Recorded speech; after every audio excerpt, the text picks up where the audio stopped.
Hello दोस्तों, स्वागत है आप लोगों का आपके अपने यूट्यूब चैनल में। आज हम आपके लिए लेकर आए हैं एक और न्यू वीडियो लेकर।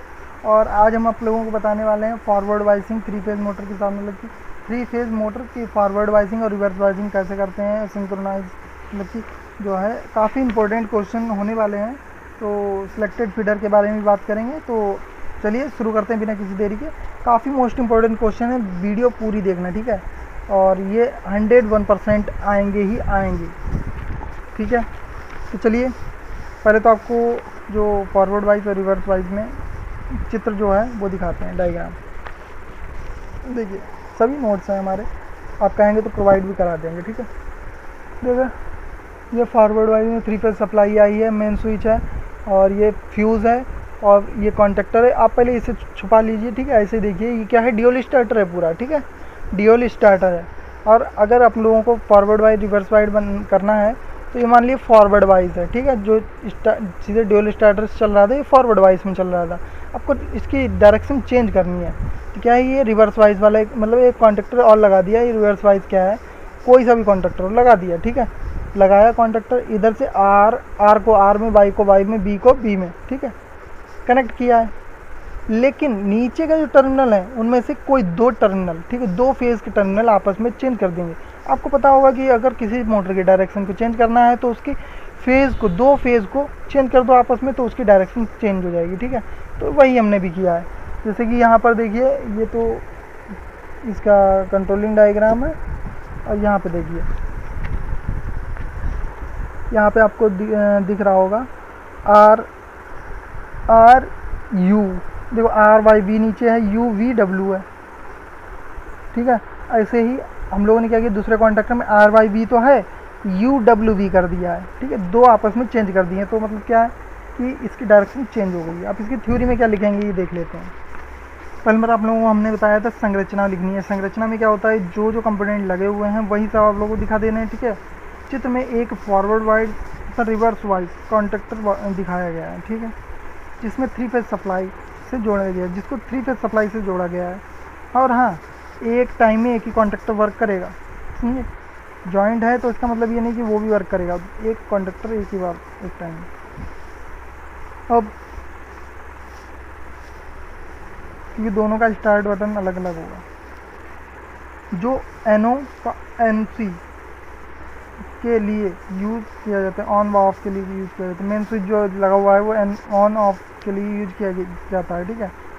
अब इसमें दो कॉन्टेक्टर होते हैं, मैंने कहा था, एक फॉरवर्ड वाइज दूसरा रिवर्स वाइज में काम आता है। और एक OLR भी लगी होती है, पूरा ड्यूल स्टार्टर होता है, बस एक कॉन्टेक्टर बढ़ाना है आपको और उसके कनेक्शन थोड़े चेंज करने दो के बाद कार भी दिखा। तो इसमें सप्लाई दी जाती है तो यह दो भागों में बढ़ जाती है। जब इसके टर्मिनल को हम सप्लाई देते हैं तो यह नॉर्मल कंडीशन में चालू हो जाता है। इस प्रकार मोटर अपनी स्पीड पर चलने लगती है, ठीक है, अपनी स्पीड पर चलने लगती है। अगर हमको इसकी डायरेक्शन चेंज करनी है तो किसी दो फेजों के टर्मिनल को चेंज कर दिया जाता है, ठीक है। बस इतना ही है, यही लिखना है बस, और कुछ नहीं है, हलवा है, ठीक है। अब आपको दिखा रहे हैं फीडर, सिलेक्टेड फीडर। देखिए फॉरवर्ड वाइज वाला और selected feeder most important question है जितने अभी तक मैंने बताए हैं। Dual starter, star delta starter, manual starter, automatic starter और फीडर, सिलेक्टेड फीडर मैं अभी बताने वाला हूँ। लेकिन अभी जो मैंने बताया रिवर्स वाइसिंग, फॉरवर्ड वाइसिंग, ये भी मोस्ट इंपॉर्टेंट है, ठीक है। और सुनिए, सिलेक्टेड फीडर, दो फीडर का प्रयोग, मतलब कि, ठीक है। अब पहले नंबर आप डायग्राम देखिए, ठीक है। ये एक फीडर है, एक ये फीडर है, बाकी ड्यूल स्टार्टर है पूरा, ये भी ड्यूल स्टार्टर है, बस नीचे जोड़ दिया गया है, ठीक है। ये चलेगा तो ये बंद रहेगा, ये चलेगा तो ये बंद रहेगा, ठीक है। दोनों के अंदर इंटरचेंजिंग लगी हुई है, ठीक है, इंटरक्लॉकिंग। ये देखिए ये कंट्रोल वायरिंग है, ठीक है। अब आपको थ्योरी बताता हूँ। संरचना क्या, ऊपर चित्र में थ्री फेज इंडक्शन मोटर, ठीक है। सप्लाई मतलब कि दी जा रही है, दो फीडरों के द्वारा दी जा रही है की व्यवस्था दिखाई गई है। इसमें थ्री फेज़ की दो सप्लाई होती हैं, अलग अलग सप्लाई होती हैं, ठीक है। तभी तो भाई एक ही फीडर एक ही सप्लाई पे जुड़ा होगा तो काहे का फीडर, ठीक है। मतलब कि अब एक ही सप्लाई पे अगर मेंटेनेंस करना, सप्लाई तो बंद करनी पड़ेगी ना, ठीक है। अलग अलग जुड़ा होगा फीडर। अब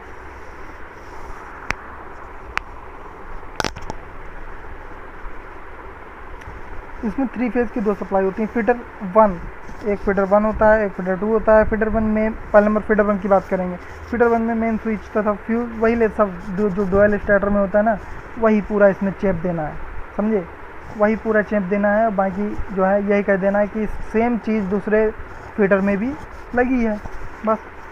ठीक है, फीडर 1 में मेन स्विच फ्यूज सेट लगा होता है, इसके ठीक नीचे एक कॉन्टैक्टर लगा होता है। इसके बाद सप्लाई हमारे मोटर को मिल जाती है। सेम सभी चीज़ें फीडर 2 में भी लगी हैं, ठीक है। अब क्या है, कार्यविधि क्या है, जब सप्लाई R/B को ऑन किया जाता है तो यह मेन स्विच से होते हुए फ्यूज सेट में प्रवेश करती है। फ्यूज सेट का कार्य उच्च करंट से मतलब उच्च करंट से रक्षा करना होता है। फ्यूज सेट का कार्य क्या होता है भाई, उच्च करंट से रक्षा करना, कि अपने आप को मतलब अपने आप को पिघला देता है और मोटर की सुरक्षा कर देता है, ठीक है। इसके बाद करंट मेन कॉन्टैक्टर से होकर मोटर में प्रवेश करती है, जिससे मोटर ऑन हो जाती है। इसी तरह जब फीडर 1 में पावर सप्लाई नहीं रहती, मतलब कि कोई फॉल्टी कंडीशन है, वह बंद हो गया है, तो हम फीडर नंबर 2 का उपयोग करते हैं, जिससे हमारी पावर सप्लाई लगातार बनी रहती है और ओवरलोड की स्थिति में OLR सप्लाई बंद कर मोटर को जलने से बचा लेती है। इसका मतलब क्या है भाई, इसका प्रयोग क्यों करते हैं हम लोग, सिलेक्टेड 2 फीडर का प्रयोग क्यों करते हैं, जिससे कि हम वो उस स्थान पे करते हैं जहाँ पर आप लोगों को जो सप्लाई बंद नहीं कर सकते आप लोग। जनरेटिंग है, ठीक है, कहीं पे जनरेशन हो रहा है, ठीक है, वहाँ से ट्रांसमिट कर रहे हैं आप, अगर वहाँ से आप सप्लाई बंद कर देंगे तो सभी जगहों पर सप्लाई बंद हो जाएगी, मामला ठप हो जाएगा, ठीक है। तो कई मोटरें ऐसी होती हैं जिनको आप स्टॉप कर ही नहीं सकते हो, ठीक है, तो वहाँ पर निरंतर मतलब सप्लाई की आवश्यकता पड़ेगी ही पड़ेगी, तो वहाँ पर सिलेक्टेड फीडर का प्रयोग किया जाता है।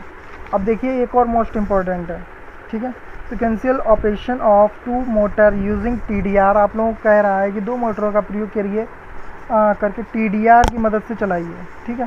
सिक्वेंशियल पर मतलब कि एक बंद रहे तो एक चालू रहे, एक चालू रहे तो एक बंद रहे, ठीक है, टाइमिंग सेट हो, तो TDR की मदद तो लेनी पड़ेगी भाई, TDR टाइम डिले, ठीक है। इसका डायग्राम देख लीजिए फिलहाल आप।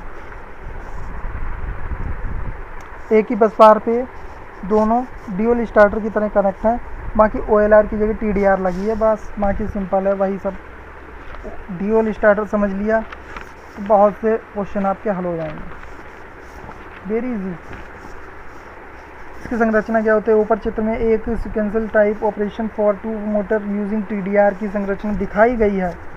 इसमें हम 3 फेज़ लेते हैं, R/Y/B, और वो तीनों फेज़ हैं, ठीक है। इसके लिए इसमें मेन स्विच तथा एक कॉन्टैक्टर व एक TDR रिले का उपयोग करते हैं और मोटर 1 को चलाया जाता है, और यही क्रिया मोटर 2 के लिए भी की जाती है। मतलब सेम चीज़ें, दोनों में चीज़ें सेम लगी हैं, ठीक है, तो पूरी चीज़ लिखने की क्या ज़रूरत है, सेम वही लिख दिया, बस हो गया। कार्यविधि क्या है, जब मेन स्विच को सप्लाई से जोड़ दिया जाता है, मेन स्विच को सप्लाई दी जाती है तब, तो मेन स्विच NC होता है, पहले मेन स्विच NC होता है, ठीक है। इसकी देखिए पावर डायग्राम, NC हुआ है, ठीक है। जब मेन स्विच से जोड़ दिया जाता है तब मेन स्विच NC होता है, जिससे सप्लाई क्या होती है, आगे बढ़ती है, आगे की ओर बढ़ती है। इसके बाद यह मेन कॉन्टैक्टर में प्रवेश करती है और इसके बाद यह मोटर को चला देती है, जिससे मोटर 1 स्टार्ट हो जाती है। और इसमें एक TDR भी लगी होती है, जिसमें कुछ टाइम समय सेट कर दिया जाता है, मतलब कुछ टाइम डिले या कुछ टाइम पहले स्टार्ट कर दिया जाता है, जैसे कि कुछ टाइम सेट कर दिया जाता है कि ये 5 मिनट ये चले तो 5 मिनट वो वाली चले, ठीक है। 5 मिनट बाद ये ऑफ हो जाएगी, फिर वो वाली 5 मिनट बाद ऑन हो जाएगी, ठीक है। कंट्रोल सर्किट में TDR का उपयोग करके हम मोटर को चालू कर सकते हैं। TDR का मुख्य कार्य हर मोटर को एक सीक्वेंस में स्टार्ट करना होता है, जिससे मोटर एक सीक्वेंस के रूप में स्टार्ट होती है, मतलब वही टाइमिंग सेट हो जाती है, तो कुछ टाइम वो कुछ टाइम वो, बस ये तो आपका हो गया क्वेश्चन, ठीक है। अब भाई जो है इसका एक और मोस्ट इम्पोर्टेंट क्वेश्चन बचा है, बस, ठीक है।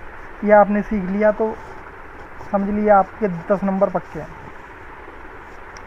Control circuit of cross road signal, जो सिग्नल लाइट लगी होती हैं उनके डायग्राम, ठीक है। अगर आपको एक लाइट कंट्रोल करनी है ना तो उसके लिए ये डायग्राम है, मोस्ट इम्पोर्टेंट है, आता है, ठीक है। आपको 2 लाइटें कंट्रोल करनी है, ये डायग्राम है। ऊपर वाला ही सेम है, बाकी जो NO है इसके नीचे के कॉन्टेक्ट पॉइंट से एक और बल्ब निकाल देना है, बस, ठीक है। बहुत सिंपल है, एक की थ्योरी में बता दे रहा हूँ, बाकी दूसरे की आप जो है खुद ही चित्र के अनुसार। पहले एक बल्ब वाली बता रहा हूँ, ठीक है, एक लैंप वाली। चित्र के अनुसार जब हम पावर को जोड़ते हैं तो यह स्विच से होते हुए मेन कॉन्टेक्टर में आती है। कॉन्टेक्टर को लैंप को जब हम ऑन करना होता है, जब कॉन्टेक्टर लैंप को जब हमें ऑन करना होता है तो TDR एक लैंप को सप्लाई भेजता है जिससे लैंप ऑन हो जाता है। दूसरी स्थिति में जब हमें लैंप को बंद करना होता है तो हम पुश बटन 2 को पुश करते हैं, पुश बटन 2 को पुश करेंगे तो क्या हो जाएगा, दूसरा कॉन्टेक्टर वर्किंग में आ जाएगा। तो क्या होगा, T2 मतलब कि T1 से हटकर T2 पर सप्लाई स्थापित हो जाएगी, हम तब हमारा लैंप बंद हो जाता है। इस प्रकार हम 2 TDR का प्रयोग कर लैंप को ऑन व ऑफ करा सकते हैं, ठीक है। अब भाई देखिए जहाँ पे TDR2 ऑन हुआ था ना, मतलब TDR2 नहीं, मतलब जो TDR2 जो ऑन हुआ था जहाँ पर, वहाँ पर अगर आप लोगों को कह रहा है कि 2 लैंप जला के दिखाइए, ठीक है, तो TDR2 यहाँ पर क्या लिखोगे आप, TDR2 पर सप्लाई स्थापित हो जाती है तो मतलब जो लैंप 2 ऑन हो जाता है, ठीक है, और लैंप 1 बुझ जाता है, ठीक है।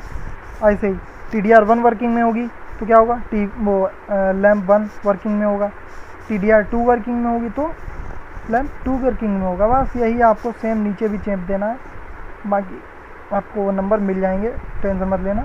चलिए दोस्तों, ये लेसन यहीं पर समाप्त हो गया। लेसन बन के मोस्ट इंपॉर्टेंट क्वेश्चन मैंने आपको बता दिए। 101% इसमें से 10 नंबर का पक्का ही फंसना है, 10 से ज़्यादा ही फंसेगा, 10 नंबर का तो फिक्स है फंसना। तो दोस्तों मिलते हैं ऐसी नई वीडियो के साथ और भी इम्पोर्टेंट क्वेश्चन के साथ। बने रहिए हमारे साथ, पेपर में काफ़ी टाइम नहीं बचा है दोस्तों, तो बने रहिए हमारे साथ। चलिए मिलते हैं नेक्स्ट वीडियो में, जब तक के लिए बाय बाय।